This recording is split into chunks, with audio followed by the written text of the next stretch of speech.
All right, so this cannot work. Let's try this. Much better. I always like my chairs like the last one. So morals are kind of interesting when you're dealing with a person's personal morals being tested by fictional media. Where you could be a person whose morals are good and non-violent, but then you watch a show that makes you into a violent psychopathic maniac that wants to see the world burn. Which brings us to the subject of today's video. Invincible is a violent but light-heartening superhero show and comic. Do I really need to explain it? It's been like the #1 show for the past month now. It's a really, really, really good show that I never really thought was good the first time I saw the first season. People loved it by the first season. My girlfriend loved it by the first season, but I just didn't. The reason why is kind of nitpicky, but the reveal of Omni-Man being a bloodthirsty fascist in the first episode, I didn't think was good. I thought it was well animated, and I understood why it was in the first episode, but call me pretentious, the comic did it better. You had 7 issues before that moment where you felt like Omni-Man was a good guy, a good dad, and a good superhero, that when that moment happened, you felt more betrayed than Mark. Also, spoilers for Invincible, I should have said that at the video.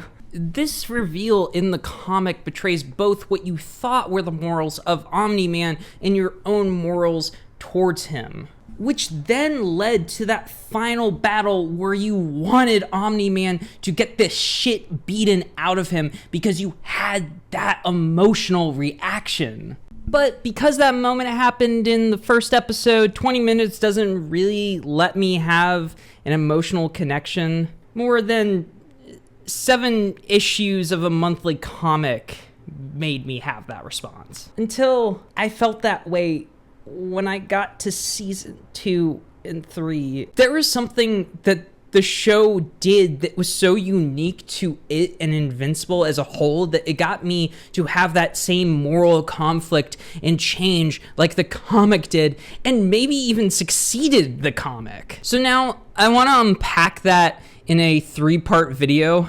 Why 3?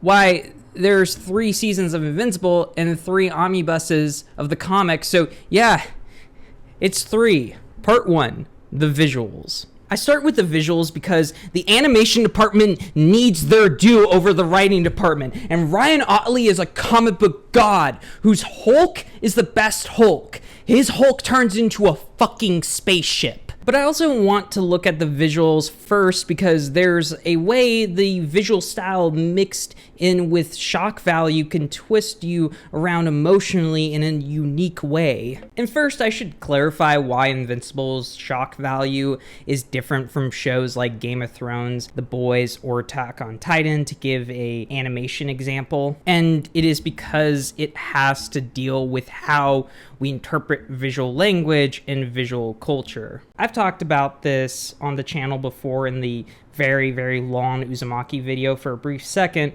where I talked about Scott McCloud's character design principle. A character who has less detail you might put yourself in than a character that has more detail, which causes this unique emotional response that only this type of design can do. And is using this principle. They can have enough detail on a character to show characteristics, ethnicity, and age, but less detail in these characters to have an emotional response. And of course, it's making you care about them through the writing, which we'll get to, but the writing works along with the design. It's different from Game of Thrones or The Boys. You could technically see yourself in Tyrone Lannister or Huey, but the emotional response is coming from more the writing and acting than design of a character, because you or I don't look like Jack Quaid or Peter Dinklage,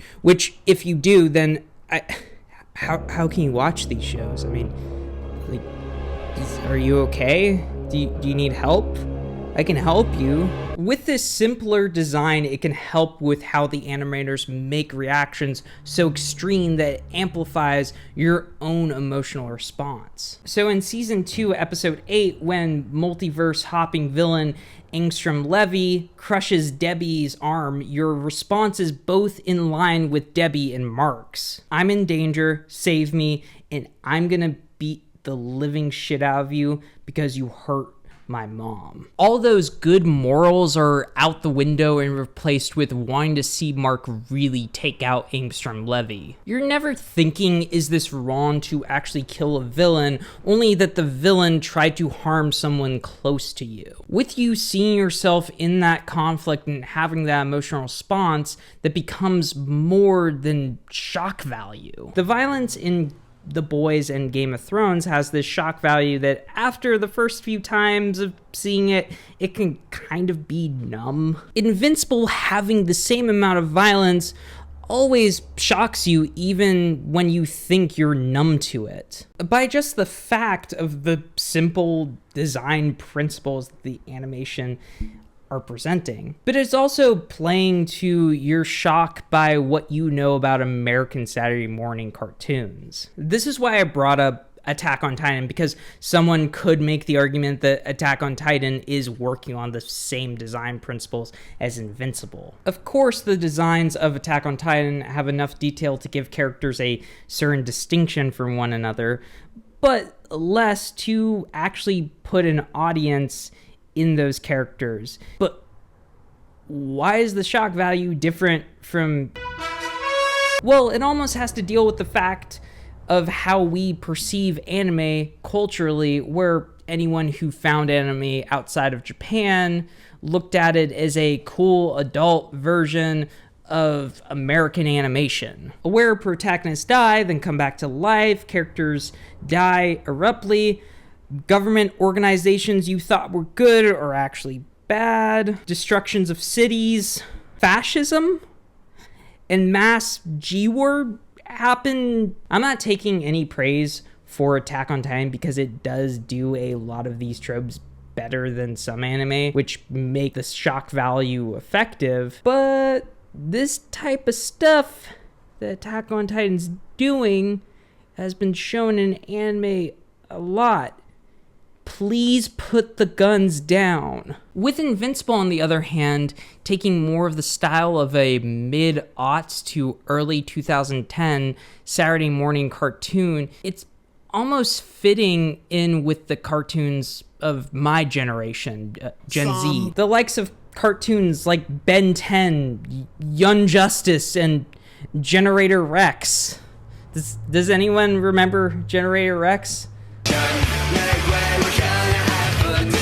These cartoons, even though they would delve into dark material, some more than others, but they never show the kind of dark stuff like this, or this, or this. With anime like Akira, Neon Genesis Evangelion doing a lot of dark, messed up material before Attack on Titan was even conceived. Your own reference to that Saturday morning cartoon style mixed in with the hyper-violence that Invincible has made is very shocking and very unique. The only animated shows in this media I could think of doing something like this would be the last season of Samurai Jack, but that's kind of its own thing, or even the Creature Commandos, but that's more taking inspiration from Invincible. And I know probably some didn't watch these Saturday morning cartoons that I mentioned like I did, but you still have a recognition of this kind of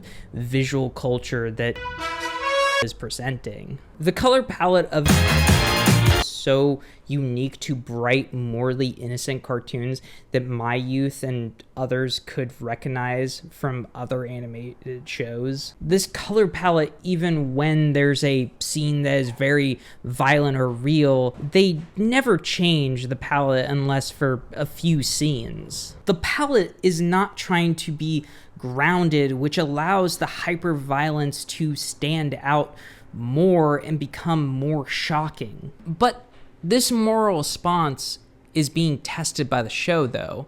Of course, there are points where the show has reasonable ways for you to side with Mark on why he had to do certain actions that might be off-hero for him. The kind of killing of Angstrom Levy, though it's not, because the third season comes to mind first. The writers are putting forth questions on if these actions are just moral, even when we, the audience, and Mark see them as. Part 2, the writing. We know what deconstruction of media is. If that means that someone is deconstructing the meaning of My Little Pony in a video essay, some type of movie or TV show is deconstructing a genre that has never been deconstructed before, or Dark Knight Returns is a story about Batman that's deconstructing Batman. But in deconstruction of superheroes is intriguing because it never deconstructs it to the point where it takes out what's fun about superheroes. The writers seem to understand what makes superheroes enjoyable, but know that they have some parts that fall flat, which is where the deconstruction takes place. There's this famous trope that happens in superhero comics that I'll just call the new dark costume era. It's used as a way for comic writers to show a sea change in a superhero story, but the change really just sums up to the hero might be an edgelord dick for some issues, and then something happens where he snaps out of it and then becomes a goody two-shoes again. It's a trope that has been used many of times. And here's the thing about the trope. It's a really good trope that actually works in certain titles. But for some of these titles, this trope doesn't really have the heroes reflect on why they went on the dark path, or if they even actually change from it when they come out of it and go back to the status quo. It's like if you went through an edgelord Tumblr phase one month, then the next month you're a goody two-shoes again and not in that phase, and you're like, well, you know what, I'm just gonna forget about that. Let's not think about that cringe. And no, you can't forget about it because it shaped you to change out of it. Like, it shaped you as a person. That phase is a part of you now. Like, you have to reflect on that phase.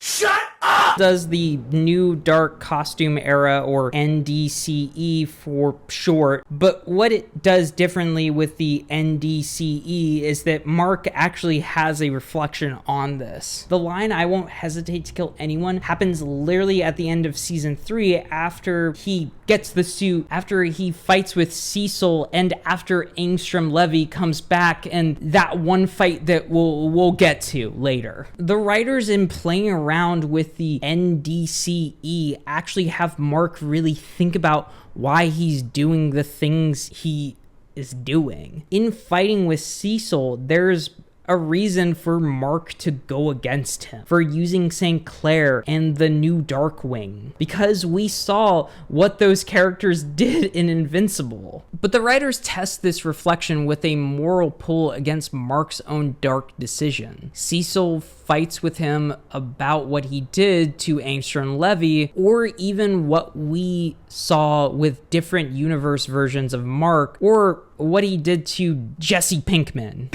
You can't keep getting away with it! Mark you can get behind because, yeah, Angstrom Levy is awful and should be punished, and what Cecil is doing with St. Clair is messed up, but also Mark's actions have caused a lot of damage, even if he was trying to do something morally good. Even when darker superhero movies try to have this moral push against them, it never really works. It always sums up to, well, this superhero killed a bunch of people accidentally, but he kind of sucks. And then this one superhero is fighting back against him, though he also killed a bunch of people accidentally, but he's kind of good because he's badass. Let's join his side.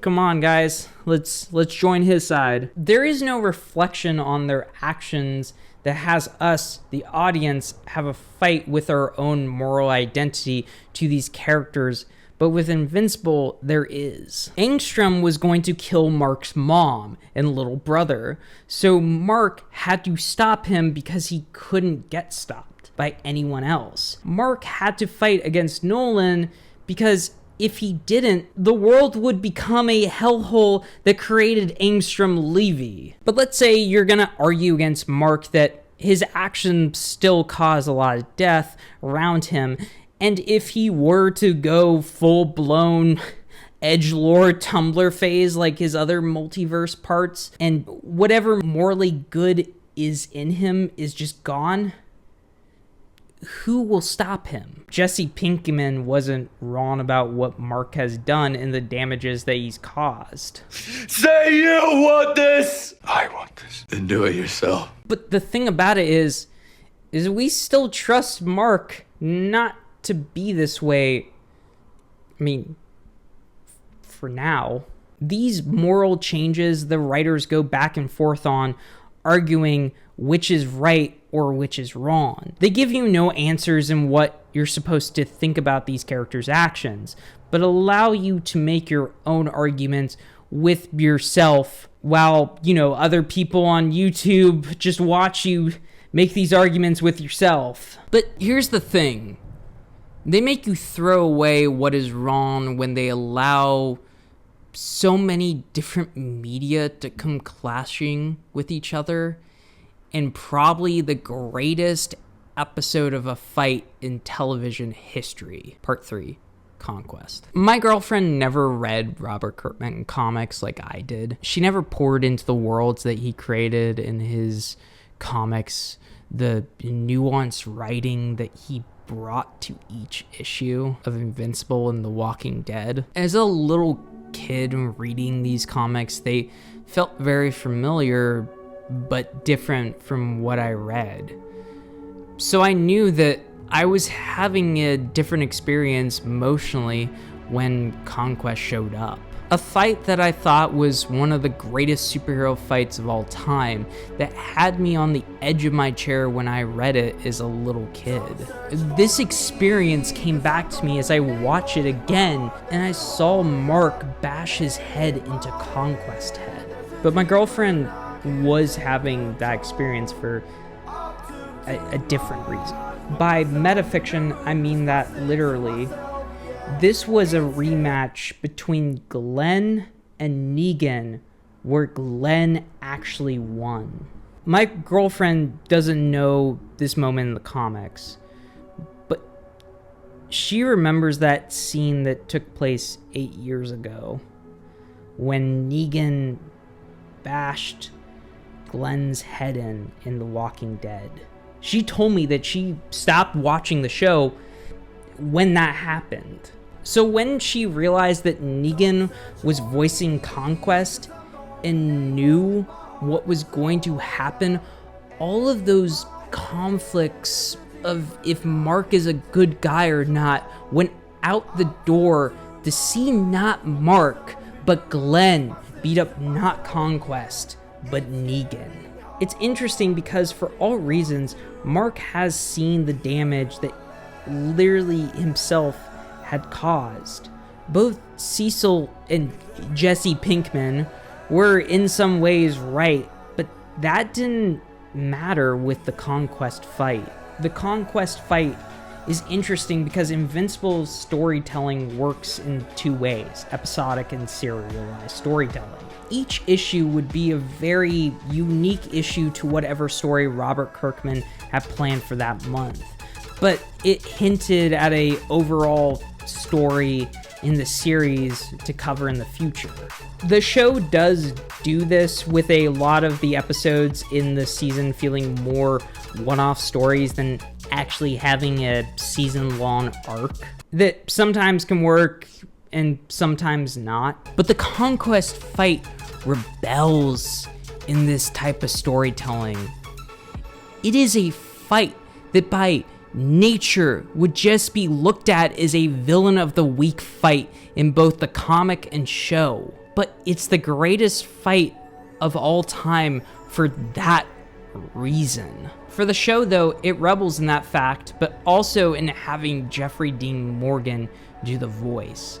The writers, I'm sure, knew that they would do this because even though they add a lot of stuff to Conquest that would become very important later on in the series, Conquest has a lot of characteristics like Negan.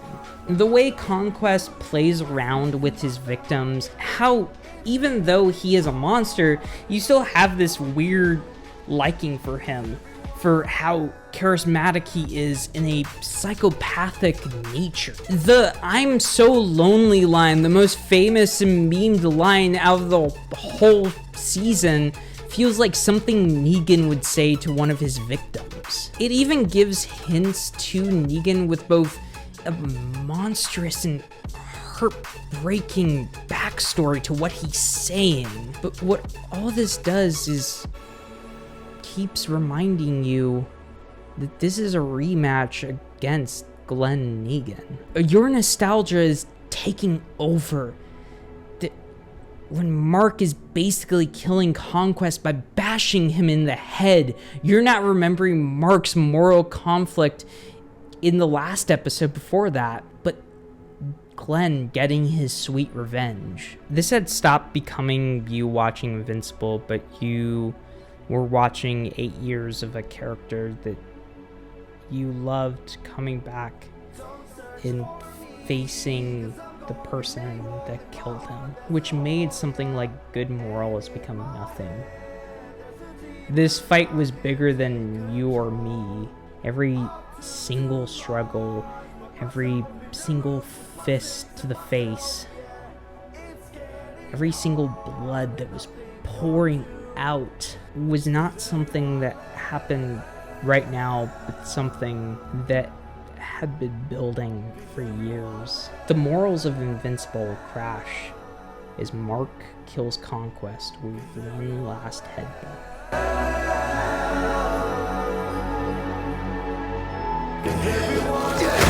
You enjoyed yourself? Still having fun?